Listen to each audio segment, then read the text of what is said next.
کیا کہیے لاہور سے ہم کو نسبت ہے تو کیسی ہے، 20 برس پہلے چھانی تھی ایک گلی کی خاک بھی ہے۔ پروفیسر منور صاحب سے بہت محبت کا تعلق اس زمانے میں قائم ہو گیا، بلکہ میں نے پہلی مرتبہ اور شاید آخری مرتبہ اپنی کوئی نظم لوگوں کے سامنے پڑھی تو انہی کے ارشاد پر پڑھی۔ بعض مجالس گورنمنٹ کالج میں ہوا کرتی تھی، مجھے امید ہے کہ اب بھی ہوتی ہوں گی، جیسے مجلس اقبال ہے۔ بالکل اب بھی ہوتی ہے، مجلس ہر اقبال منگل میں کو۔ انہوں نے بھی بہت سے مقالات پڑھے اور ہم لوگ بھی بڑی باقاعدگی سے اس میں شریک ہوتے تھے۔ اس زمانے میں گورنمنٹ کالج کی کینٹین میں چائے تو خیر اچھی ہوتی تھی، اس کے پکوڑے بھی ساتھ ہوتے تھے، تو میں نے بعض دیکھا کہ لوگ صرف اسی مقصد سے آتے تھے۔ مجھے پرٹیکولرلی پوچھنا ہے کہ آپ نے کچھ انگریزی شاعری بھی اس دور میں لکھی تھی۔ تو آپ نے اپنے علماء کا تو اکثر ذکر کیا ہے، جو مولانا مودودی کا اور مولانا اصلاحی کا، کہ ان سے آپ چونکہ مذہب کی طرف زیادہ شگفت ہے، لیکن جو ہمارے اس دور کے ادبا تھے، آپ کے بزرگ اور جو شعراء تھے، ان سے آپ کو کس حد تک فیض پانے کا موقع ملا اور کہاں تک آپ ان سے ایگری کرتے تھے؟ اشفاق صاحب کی مجالس میں شریک ہوتا رہا ہوں، بعد میں تو اشفاق صاحب سے بہت محبت کا تعلق پیدا ہو گیا۔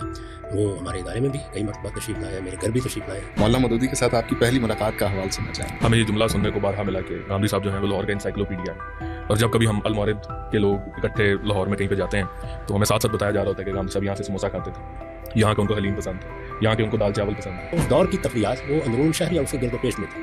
آپ اندر چلے جائیں، آپ بھاٹی میں چلے جائیں، اسی طریقے سے آپ اردو بازار کے نواب میں چلے جائیں، آپ انارکلی میں چلے جائیں، پرانی انارکلی میں چلے جائیں، تو یہ جگہیں تھیں زیادہ تر۔